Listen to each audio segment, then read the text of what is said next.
Rupert Murdoch and Fox News this week resolved their high-profile defamation lawsuit brought against them by Dominion, the election company that received intense criticism from the right and was targeted by accusations of perpetrating election fraud.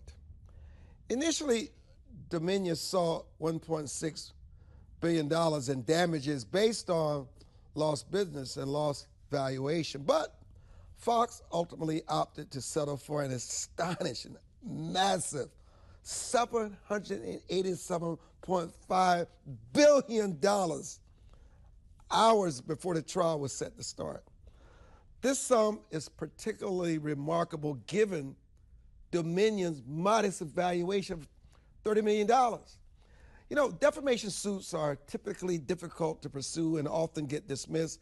However, the evidence presented in this case must have been so overwhelming and compelling that Rupert Murdoch and his son Lachlan decided they had little or no choice but to cut their losses and avow a trial. I mean, Bruce Fein, it's just so massive, but the fact that you, as the #1 media company in America, cable company, could perpetrate a story knowing that it was absolutely false. And they acknowledged that in the settlement agreement, that they didn't have to apologize, but they acknowledged that they were publishing falsehoods. The primary one, that the Dominion voting machines were counting Trump votes as Biden votes, which there's not a crumb of evidence that that has ever happened. But there are related misrepresentations as well. And I believe, because much of the evidence that would have been adduced at trial was already released during the discovery phase, which is not confidential absent a protective order, which was very limited in this particular case. But the most damning evidence was the communications at the highest levels, that they had to continue to represent these falsehoods because they were losing audience to Newsmax and One America News, which indicates this was not about truthfulness, it's about keeping the ratings high. On the other hand, I can say that despite all of these disclosures of discovery, it's not true that the news viewers of Fox have dwindled. Its stock price did not fall. It didn't fall appreciably even after the settlement. I believe the greatest vulnerability now is they have a companion suit brought by Smartmatic, basically alleging the same things, that they were accusing Smartmatic voting machines as have being used to count Trump votes as Biden votes, and their case is sinking $2 billion. But the whole purpose of the settlement of Dominion could go out the window if they have to try the same case to Smartmatic. That means Smartmatic is in the catbird seat, and they can almost call the shots as to how much they're going to demand in order to settle this case. So I think this is just the first chapter in a long chapter of settling many of the lawsuits that have stemmed from Fox Broadcasting's about the alleged fraudulent election. You know, Scott, here's the deeper question for me. There's this appearance that their audience, their loyal followers, were calling the shots. And they cared more about putting out a narrative that their listeners wanted than the truth. So will Fox listeners now realize that this was a fraud? It was not even true? Probably not, because that audience doesn't care, and that audience is so loyal to wanting to hear and listen to what they want to hear and listen, and Fox is more than willing to give that to them. It raises the question as to whether Fox News is an entertainment company serving a narrow but large audience, a narrow interest of a large audience, or do they still want to be considered an independent voice for news, and that they are just reporting? The other thing that killed Fox in this case were the judge's rulings. The judge ruled that they could not contest that what they were putting out repeatedly was false, which meant that all they had to do was show actual malice before a jury, and that they could not contest that what they were putting out was falsity, that it wasn't reporting, it was false narrative. An $800 million settlement before taking it to trial, and I mean on the eve. They picked a jury in this case, and then they settled. I got to tell you, that's a huge admission And does the business model change for Fox? Probably not, because the shareholders lawsuit that's pending, there may be more in regard to whether the devaluation, this caused a devaluation of their stock shares. According to Bruce and other reports, it hasn't at this point. And so the Murdochs have a history of settling cases like this and kind of moving forward, and the public kind of blinks their eye and moves forward as well. But the broader narrative here is really damaging and a big part of what's wrong with our democracy right now. And I think the FCC and other media companies have to take a deeper look now at what we've allowed to be created called Fox News. Let me put my broadcast ownership hat on and speak as a businessman, Bruce. If I had to contend with this case, the first thing I would ask myself is, what will my insurance cover? My insurance company would probably say, Mr. Williams, we will cover 500. Well, you're insured for 500 million, $500 million, which means the other 287 million I would have to pay. And so I would say, given the lawyers, the publicity, the fact of what the facts are, I'm going to walk away, and I'm only out of pocket for $287 million. And you know what? I'm so sorry, because I see my other guest on the screen, and I'm seeing her for the first time. Emily, how are you? I'm doing well. My apologies. This is not a boys' club, so please, it's not. But how do you respond to the business hat, how much they were actually insured for versus what they actually paid versus what it would have cost them going forward with this lawsuit? Well, it's an interesting case, and I think you actually brought up a good point. Is this settlement an admission of guilt in a way? And if you look at Fox's public statement following this, they're clearly leading it on the judge, saying the judge found that, Fox reported negative statements. The blame is not centered. However, with this much money, the organization isn't going to pay this much money if there isn't some kind of culpability involved. And in terms of finances, Fox is going to take a hit, but I'm confident that they will do okay. And like you've said, they have a loyal base that I don't think is going to be shocked by this or necessarily concerned by this. It's not going to deter them. So I think the finances are huge and powerful, and it's definitely an indicator that they're not innocent. But I'm not too worried about Fox's future prospects, to be honest. Here's what I'm worried about, Bruce Fein, is there is so much distrust in media across the board. The fourth estate is really the fourth branch of government, as far as I'm concerned. And it is our responsibility to hold elected officials and accountable and make them responsible.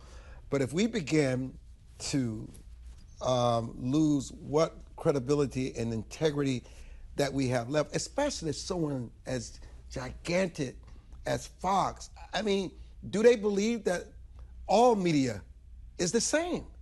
And what does that happen to the role of the media in this country? Well, I think those are wonderful observations, Armstrong. And I think you're correct. The initial idea behind freedom of the press in the First Amendment was that the media would be providing organized scrutiny of government. They would do the vetting, they would do the fact-checking. They basically were an intermediary, supposed to be a neutral media intermediary between the government and the people. But that's kind of fallen by the wayside, in part because of the soaring growth of social media. And the large First Amendment protections that have grown up around freedom of the press may well be eroded when the courts and the judges look and say, hey, Fox isn't any different than social media or chat sites or anything else.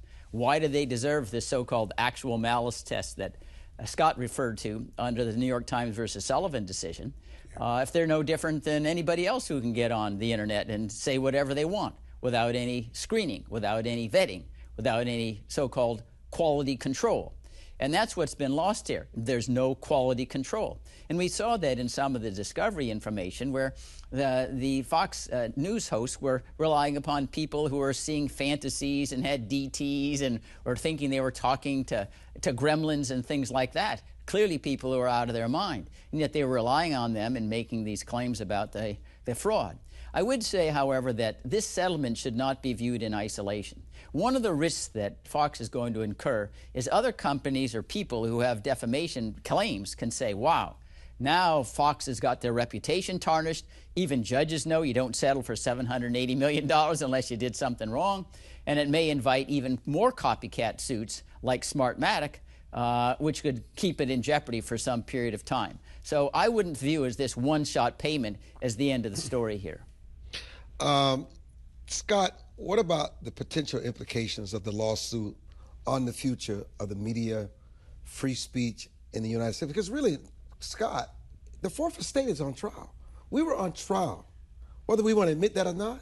Yeah, but several of the media outlets, whether it's electronic, television, or radio, very often separate themselves from Fox News. Almost Fox News, because of their narrow audience, has a separate status, if you will, although they claim to be a separate independent news organization. That issue has been raised into question, and by this settlement may be confirmed in the minds of what we already knew or what we already thought. I think that the Republican Party that has used Fox News as a voice for its grievances and its allegations and this audience of conservatives who listen to what they want to hear, I think they're going to stay in that space. But the real question is, when you talk about fake news like Donald Trump does and the MAGA supporters, it has raised a question for even non-MAGA supporters, myself even, when I read a news feed or I'm on social media where I get my news from. Can I believe that or can I not believe that? That's the real danger and the negative impact on this, because reasonable people like me, even lawyers or non-lawyers, they question the source, but also, is it believable or not? I need 2 or 3 confirmations to believe it now. Emily, Bruce, Scott, we'll be back. I'm Armstrong Williams. Don't go away.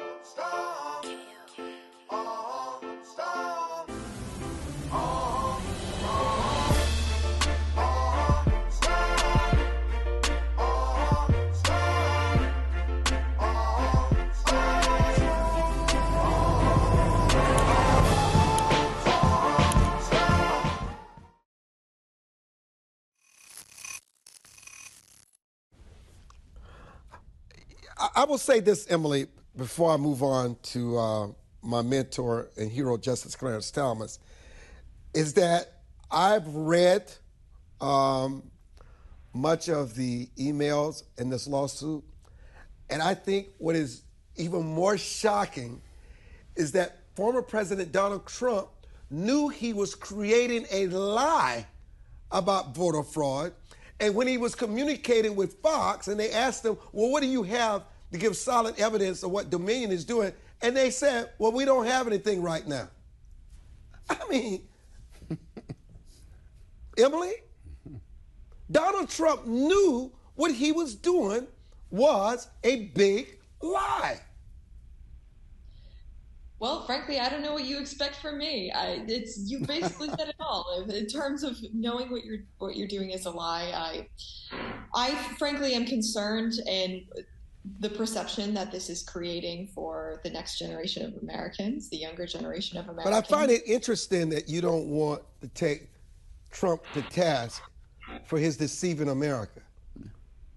And I could add, Armstrong, it wasn't just Fox asking. His attorney general said there's nothing there. Nothing's there. His White House counsel says there's nothing there. His cybersecurity chief, these are people Trump appointed, said there's nothing there. So he got repeated over and over again, and he still wouldn't give up staying the lie.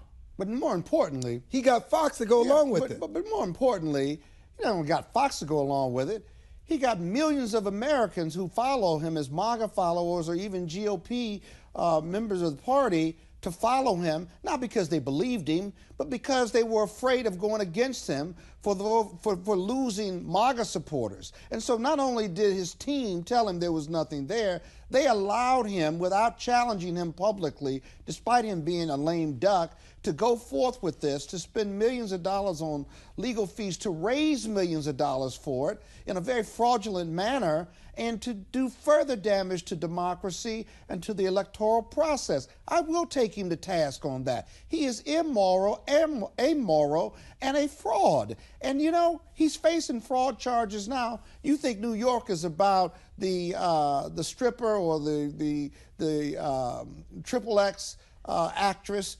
No, that case is about fraud. It comes in many levels and comes in many forms. It just happens to be in that form in New York, but more fraud is coming. Georgia indictments may come, the super secret documents the feds are investigating may come. And so the chickens are coming home to roost for Donald Trump in a criminal proceeding, and criminal proceedings, no more civil or regulatory. He's never been in a criminal proceeding before, and this is when you get your comeuppance. This is when you get indicted, convicted, and you could go to jail. Bruce Fein, let's switch topics here. To Justice Clarence Thomas and what I consider to be the second high-tech lynching of the justice. How do you think? How do you think this will play out, and where do you think it's going? Well, we don't know how it's going to play out yet. What we do know is that many of the things that have been revealed with regard to Justice Thomas were equally in the background of Justice Stephen Breyer, a liberal, taking over 200 trips, some of them being paid by billionaires. Ruth Bader Ginsburg, billionaire Israeli, she gets a special tour around Jerusalem. Hundreds of trips, over 200 by Antonin Scalia. So these things are not new, but suddenly they're given a different dimension. So if there's going to be even-handedness here, which I believe in, the scrutiny should be equal, because otherwise you feel there's an ulterior motive at work. I had written in 2016, when Ruth Bader Ginsburg, you know, the darling of the left, well, she's a sitting justice during that campaign. She twice volunteered. Trump's not fit for office. He doesn't know anything. He just talks what's the top of his head. I don't understand why the media is so soft on demanding his tax returns. These are clear, improper, injudicious statements made by a sitting justice, knowing that if he wins the election, she's going to be sitting on cases in which the Trump administration will be involved. Did anything happen there? Nothing. You end up asking, what is the ulterior motive? Why, if this is a problem, isn't this being a problem investigated by all rather than selected on one individual? Well, you know, Bruce, I agree that no one is above the law for sure. And all of these matters for each of these justices, whether they were Democratic appointees or Republican appointees, were certainly investigated or at least raised in the media. And you're absolutely right. There should be equal review. But the bottom line here is that these justices are lifetime appointees. They have no code of conduct, if you will. It's all been voluntary, and for the most part, it's worked, but it's not working now because we're in 2023, and they do have a voice, and they are able to give their opinions without fear of being either indicted, other than politically criticized, or not being fined, or not even going under any ethical review. I think the justices have too much power with that lifetime appointment, and you need equal review. So there ought to be a code of conduct. There ought to be an independent review committee if Supreme Court justices act ugly or do things that appear to be unethical or are unethical. Right now, we rely on the volunteering their disclosures, and they have disclosure forms. I think we need more scrutiny, and I think that should come either through congressional legislation or even the Supreme Court voluntarily saying, we're going to have a code of conduct and we're going to be open about the review, because we want our Supreme Court justices to be credible, because they're laying down the law of the land in several cases that affect everyday Americans in this country. Yeah, but I think, Scott, that may be a cure worse than the disease, because you look at Congress is going to set down the ethical rules. the disclosures. That was one option. They buy stocks every day. They're criminally George Santos. Really? These are the people who have the moral standing to tell the justices how they ought to act? I mean, that's a joke. It's hard to argue with that. And Bruce, remind us. Wait a minute. Remind us Nancy Pelosi's position on banning the members from engaging in stock trading. What was her quote? She said, "No, this is a free capitalist country, and they have a right to make profits in the market like everybody else." But not with inside information. Nancy Pelosi killed that, even at the time that the Stock Act, which is limited to simply disclosing your stock transactions, had been violated like 150 times in the previous 6 or 7 weeks. Yeah, and but Bruce, let's be clear. The Congress is going to write the ethics rules? I said, that just is ridiculous. You find somebody to write the ethics rule. That's the smaller part of the bigger picture here. You find somebody legitimate to do that. But in regard to the Nancy Pelosi, she's right. This is a capitalistic country, and these members ought to be able to buy and sell stocks and make a profit. Hold on. With the exception that you cannot, like any other American, you cannot do that with inside information. So as an elected official or a committee member, if you have inside information, you cannot use that in order to buy and sell or profit. And that's the law. So you don't need to change the law or change anything about what Pelosi said. It just needs to be enforced. And congressmen and senators need to stop acting badly with this. A few are going to jail or have gone to jail. They need to act responsibly. So there's nothing wrong with what Nancy Pelosi Wait a minute, Bruce. Let me get Emily in the conversation. Come on now. Emily, your thoughts? Well, I'm in agreement that something needs to change, because the way that we're looking at it is one of the second largest kind of attacks to the credibility of the Supreme Court that we've seen recently. I mean, less than a year ago, we had the Dobbs leak that shifted the American mentality about our Supreme Court. And yes, I think that Supreme Court justices are people and deserve to participate in the American dream to the extent that it is ethical. But what we need to do are to have limitations in a code, even if it's internally generated, to help maintain the respect and the integrity of the court that is the foundation of the American system, the American way. Hey, Bruce, have the ABA do it. They review judges in regard to once they get appointed. What about the ABA? Well, the ABA used to do that. I know they weren't selected when I was at the Justice Department because they were very biased, and they gave nominees like Richard Poster like a flunking grade because he didn't prosecute traffic accidents. So the ABA was stacked with liberals. You remember the big dispute over Robert H. Bork. Nothing wrong with liberals. But that's a private group. A private group is not accountable to the American people. And the ABA has their own biases. So that's not acceptable. Put together a bipartisan committee then of the ABA then. You can fix all these complaints you've got. Now, I haven't heard you come up with a solution. What would your solution be? But Scott, you don't understand this principle. If you have a problem and the cure is worse than the disease, you got to live with the disease. Not because it's perfect, because all the alternatives are even worse. Do something. That's what Winston Churchill said about democracy. You got to do something about it, Bruce. With the integrity of the justices. We vet them during confirmation hearings, and then their lives speak for themselves. We rely on them to act correctly or ethically, Scott, but they don't always do so. I know we're about to lose you, and we'll always appreciate your being on with us, but I do want to raise this topic with you before saying goodbye. Is AI more intelligent than human beings? Don't know enough about it yet. It's certainly taken a jump in the last 10 plus years, more so than the developers of AI. I mean, you can clone your voice now and call someone and they think it's you, even your parents, if you will. I don't think it's more intelligent because it's with the technology and the technologists behind it are the ones that are defining it, if you will. But we don't know enough about it. What I fear with AI is that it grows on its own, or it grows beyond our comprehension because of our own intellect. You know, we only use a small portion of our brain. AI, we create it. It's unlimited, or it has the potential to be unlimited, and then you start to think about science fiction movies where the machines are running the human beings. But it's also spreading propaganda now. It's information. But yes, that absolutely. Yeah, but the people behind AI spreading it is the real problem.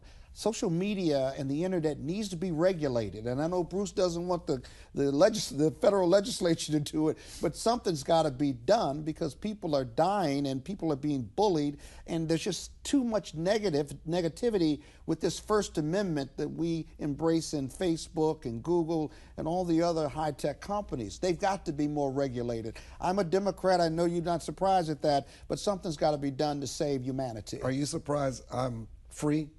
I'm neither. Someday you'll join the free club. Okay. I'm a business Democrat. I might one day. Yeah, we want you to. Thank you for joining us. Tommy Traylen is going to join us when we come back. Interesting how the laws in the UK work, especially gun laws and crime laws versus what happens in the United States. It'll be interesting in hearing Emily talk more about Chat GP and all these other social media issues when we return on this Saturday edition of the Armstrong Williams Show. That was good. Thanks.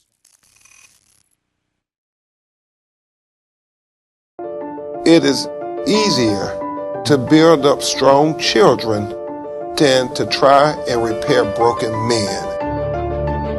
The streets are plagued with crime, violence. There's a lot of poverty, and it's all a result of lack of education that's happening in our schools. So it really is a crisis. We come from very different political perspectives, but we've come to the same conclusion, and that is there is a crisis in the classroom. Children are being deprived of quality of life because they're being deprived of a good education.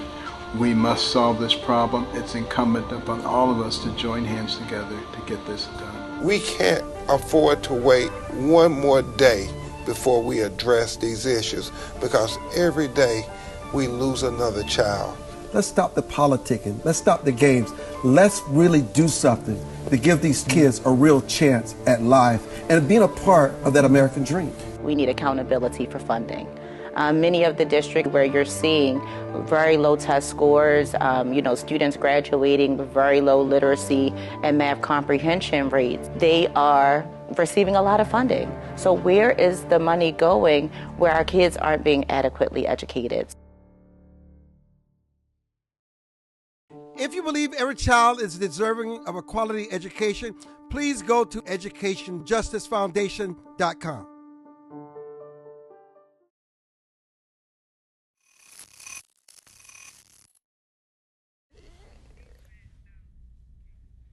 So, Bruce, Tommy, let me welcome Tommy to the broadcast.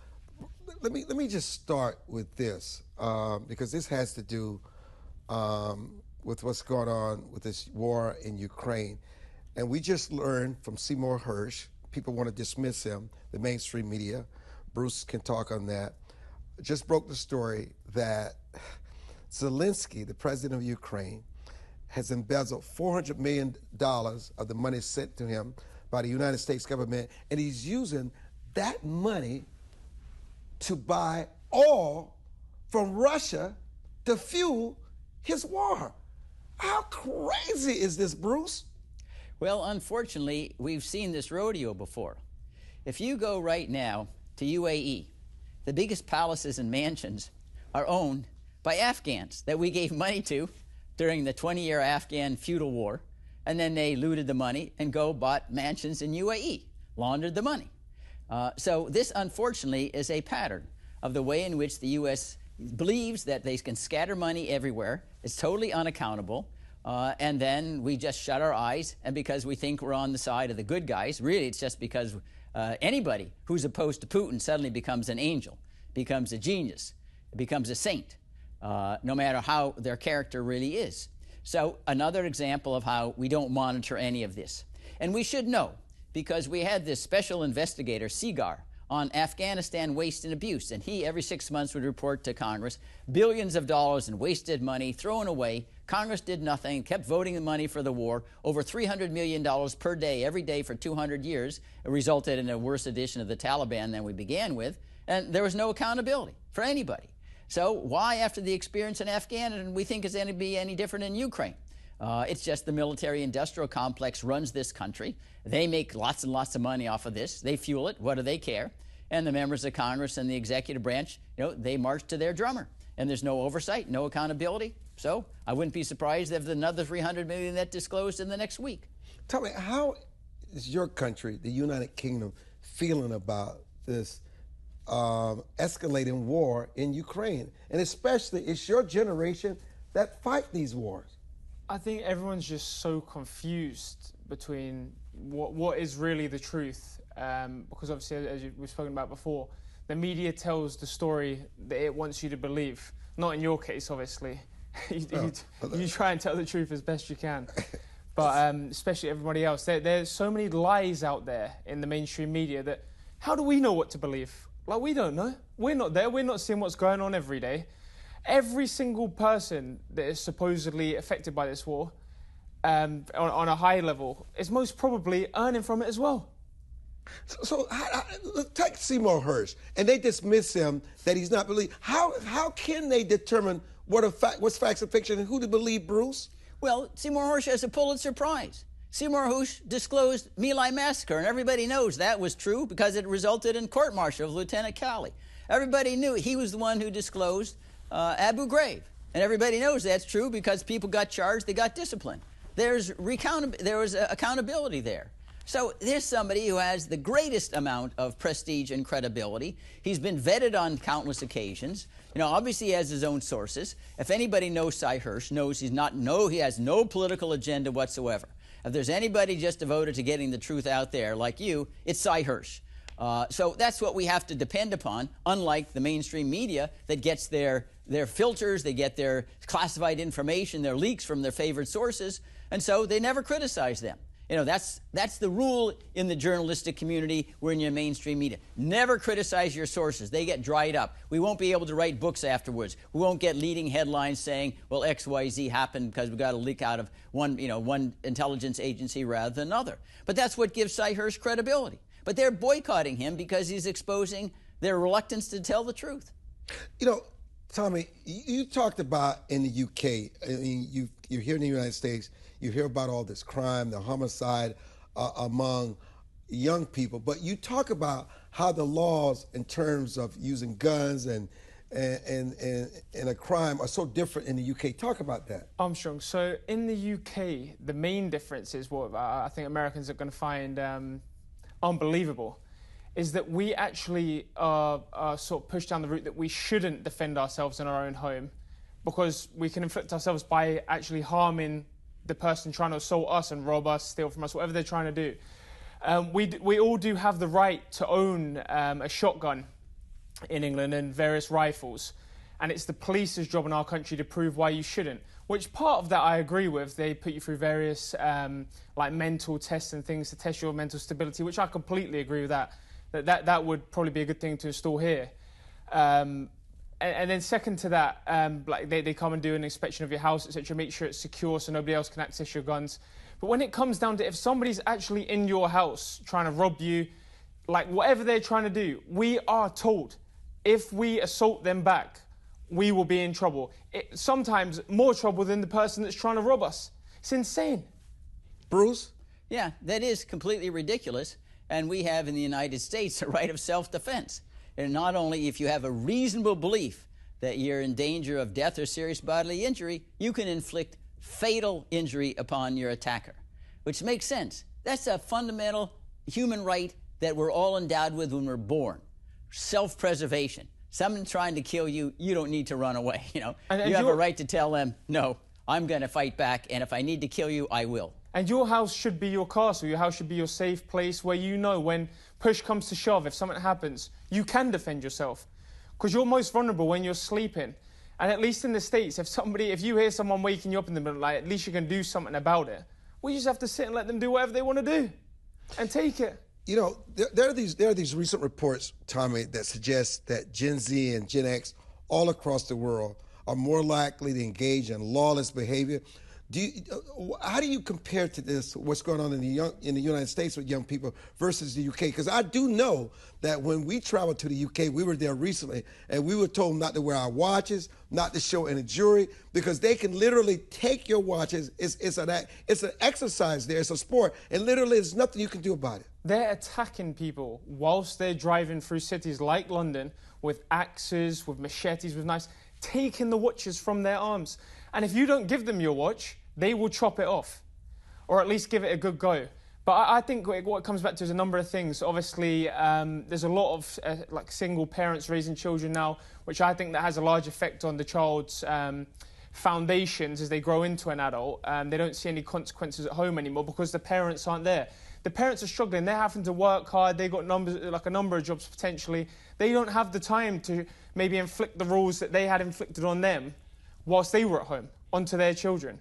And that's making my generation and generations following myself very, very fragile and giving them a very bad understanding of how the world really works. So, Bruce, can you imagine in the United States somebody coming in your car trying to chop your hand off for a watch? I mean, you know, here's the thing that is sort of sobering about this conversation. We thought it was bad in the United States, but I didn't realize Europe has gone way off the deep end. Yeah, that literally is insane. When the criminal has more rights than the victim, and that shows how far left Europe has become. Well, I don't care whether they call them conservative or not, because you've got a conservative government that's purportedly running Great Britain as we speak, and a conservative parliament. Why are you keeping these laws intact? But I do think that the underlying point that you're suggesting, Armstrong, and the guest, is we need parenting again. When I was growing up, I knew my mom was going to be home anytime that I came there. And sometimes I had little stumbles or whatever. She's there, and my dad, okay, you need to correct X, Y, Z. They exert even a silent discipline. Just being there. They're in the home. That doesn't exist. We got all atomized families. And so the kids are like the Lord of the Flies, you know? They got no leadership, they got no moral foundations. They do whatever they want. And then they get prestige within their group, because when you're really young, you're viewed as a hero if you go pilfer something or you'll beat somebody up. Hey, that makes you some kind of a great, strong man. And we got to get back to having real families that spend time with kids. But if you don't want to spend time with your kids, you know what? You shouldn't have any. It's a number of things, though, Bruce. I completely agree with what you're saying. It's a number of things. Also, the music that these kids are listening to, the games they're playing, the things that are put on television, it's all influencing their minds. And they, like you just said, they believe by playing up, by misbehaving in these classes, when they're at home, whenever, they believe that is cool. They seriously believe that that's going to get them somewhere because, like I said, they have no consequences. And they're being raised to not be able to deal with consequences. You know, Bruce, I want to come back with what little time we have left with the war in Ukraine. I saw an article on the front page of the Washington Post where it indicated that Putin felt that Biden was insisting on a regime change in Russia, and all along they were looking for someone like Zelensky in Ukraine to carry out this proxy war because of America's bigger agenda, and which is why many of our European allies don't support us through this escalation of this war. And the Pentagon leak only re-emphasized the agenda of this administration. Actually, Bruce, Biden has said it publicly. He wanted a regime change. Yeah, Biden has said it. He said, well, a slip of the tongue, but we know that's what he believes. And before Nord Stream 1 and 2 were blown up, Biden said openly, if Russia attacks Ukraine, Nord Stream 1 and 2 are going to be blown up. And they were. And when they were blown up, his Secretary of State said, this is wonderful for the United States. The only country in the world who celebrated the blowing up of Nord Stream 1 and 2 was the United States. So I think that this has been the agenda of Joe Biden from the beginning, of his team. We think we can destroy Putin. I think it's just for the sake of destroying Putin. So then Joe Biden gets some kind of page in history. I presided over the ouster of this evil man who's been indicted by the International Criminal Court. He has no idea what's the exit strategy. Who do they know is going to replace Putin is not worse. You know, Putin replaced, Yeltsin was inept, but then we ended up with Putin. We could end up with a Joe Stalin again or a Lenin. So the fact is that this is simply a power play for giving glory to Joe Biden. You know, tell me, what role do you think the social media platforms play in promoting lawlessness and this antisocial behavior? And how can we better regulate these platforms to reduce this impact? I think I do think they play a moderate role, but they aren't regulated as they should be, but they are partially regulated. That you can't, you wouldn't see a video of somebody being harmed like that openly on social media. You do get warnings pop up on the screen and says this content is maybe dangerous, etc., or visually not nice. But again, like, you come back to freedom of speech. Like, how can you regulate it and stop these things from being shown without allowing freedom of speech? How do you balance it, Bruce? Well, I think that the balance has got to be struck, not because it's perfect, is in favor of the choice of the user. We cannot have the government play this paternal role and say, you're too stupid to understand that you shouldn't be watching this, so we're going to tell you, and then it's going to end up, everything's going to be controlled by the government, because the government has a tendency to want to regulate everything. It doesn't know how to stop. I know, because I've been in the government for long years. And I say, it's not a perfect system. But I go back to John Stuart Mill, a very famous Englishman. He said, yeah, this is the only way we're going to get strong people who are independent, is let them see and detect the nonsense out there. They can fend for themselves. It's not false or deceptive. We don't approve of all the violence and nonsense out there. But the government is always presumptively a cure worse than the disease. Bruce, last but not least, in New York, 2 Chinese were arrested in setting up a police headquarters in Chinatown in New York, encouraging Chinese dissidents to go back home. Yeah, well, spies. They're trying to harass everybody. Yeah, they're harassing everybody, and there's today's story showing that Saudi Arabia and UAE does the same thing, that they harass in Egypt. Their citizens in the U.S. living peacefully, and they try to harass them, frighten them, kidnap them, bring them back. Iran is also in that category. This is something that's totally intolerable. When they're here in the United States, the Statue of Liberty should mean something. It means anything like this happens, these people need to be deported, and they need to be criminally prosecuted. And unfortunately, China is not an isolated case. All these tyrannies try to do that with all their people who leave. Look what happened in Great Britain with people who are opposed to Putin. They end up being poisoned, they end up being killed, polonium 2,211 or whatever the atomic number is. That's just not acceptable. Keep your tyranny within your own boundaries. Yeah, don't bring it here. Tommy, finally, how have you found your visit to the United States? You've traveled all across the country. Did you feel safe? Would you encourage your Brits, your colleagues, to come to America? Because I know sometimes the narrative seems more dangerous and scary than actually being here. I think, again, I'm going to refer back to education. I was educated to handle myself in a specific way when in different situations. So I felt very comfortable whilst I'm here. The best way to put it is it's an experience. America is an experience. And trust me, I've been all over the States in the last week, and everywhere is completely different. When we come back, gender-affirming identity surgery by physicians is in trouble. Laws are being passed.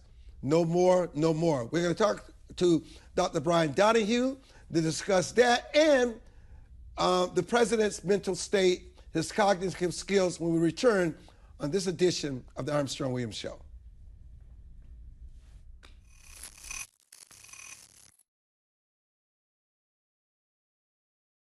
As a home buyer, you need a lender who cares about your home ownership dreams. United Security Financial has been helping families secure their dream homes for 30 years. We're a national fair practice lender that provides affordable mortgages and low down payment programs to eligible home buyers. To learn how United Security Financial can help you secure your dream home, call 1-800-373-4186.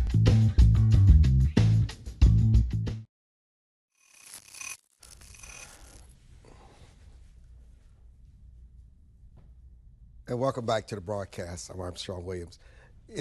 Gender-affirming surgeries are being halted across the country. If doctors perform these surgeries, they can find themselves arrested, barred, lose their license. Dr. Bryan Donohue, a medical doctor, cardiologist in Pittsburgh, is joining us. Dr. Donohue, what are your thoughts on this movement with these gender-affirming procedures that are just being halted? Well, Armstrong, thank you again for having me in this important conversation that you've authored. The title of the last segment you had was The World in Crisis. What better metaphor can we think of for the extent to which the world's thought is just entirely coming undone than to attempt to change people's gender. So we know from the scripture that you're born male or female. And the interesting part of that sentence is then there's a period. Nothing else. You're born male or female. I realize this is kind of a confession, sharing with you my own inner perspective on this. But if that is your perspective, and it's the perspective that is enjoyed by the vast preponderance of your viewership, then really what we're talking about here is nothing, Armstrong, other than mutilating young people. Nothing other than that. So let's speak plainly about this. Journalism along the lines that you have offered over all the years has been at the head of the spear on this, pointing out that oftentimes the individuals who undergo these operations are not able to provide consent. They couldn't vote. They couldn't order beer at a bar, yet they're able in their adolescence and in some states without the knowledge or consent of their parents to undertake these horrific procedures. People are quick to say not to worry, this hormone therapy is reversible. This isn't the case. And certainly the surgical therapy is not reversible. So let's just remind ourselves that we don't allow young people to consent to any medical procedure without their guardian or parent, period. So how is it that we've carved all this out? And I think that as people are becoming more and more aware of this, and by the way, this is occurring at the leading centers in the country, and it's part of what you were just talking about with your prior two guests. As we spin further and further to the left, what we see just leaves us more and more aghast.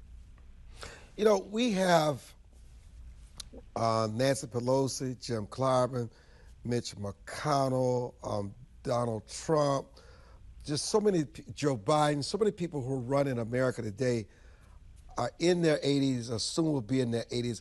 What about not only, and Dianne Feinstein, who's 89 years old, who has not been back to the Senate in months? And what about the cognitive condition of our leaders, and especially the president? It seems like everybody's impacted. The governor of Pennsylvania decided to return this week to a hearing, and you could tell he's still being impacted by his health challenges. You sure could, and doesn't it? Fetterman, Senator Fetterman, not the governor. I'm sorry. Thank you, Greg. Senator Fetterman, go ahead, Bryan. Yes, you're right, Senator Fetterman. So doesn't it raise an interesting premise in your mind, though, Armstrong? Let me just unpack it for you. You couldn't get on this program and engage in this level of conversation without being thoroughly and completely intact, without, in fact, being in the top 0.5% of the American population cognitive capacity. And if you did stumble onto the show and carry on inane conversations, none of the viewers that follow you loyally across the fruited plain would bother to tune in. So what do we learn from that? That outside the government, there is accountability. If I'm not the very best at what I do, this clinic will not be full of patients seeking cardiovascular care. So for all of us, there's the gravity of accountability, save for those of us in government. So whatever we do, if we spend too much money in the government, not to worry. We can tax people to greater advantage. If we stumble around and have an unproductive career, not a problem, so long as we enjoy the fervor and favor and good graces of our party. So what we've created then is this kind of gravity-free zone where basically, much like your prior guests, people can kind of do what they want. We can withdraw from Afghanistan. We can leave billions and billions of dollars worth of top military equipment there to be sold to our adversaries. We can leave the most important airbase in the vicinity of China just up to the rule of the Taliban. And what are the consequences of that?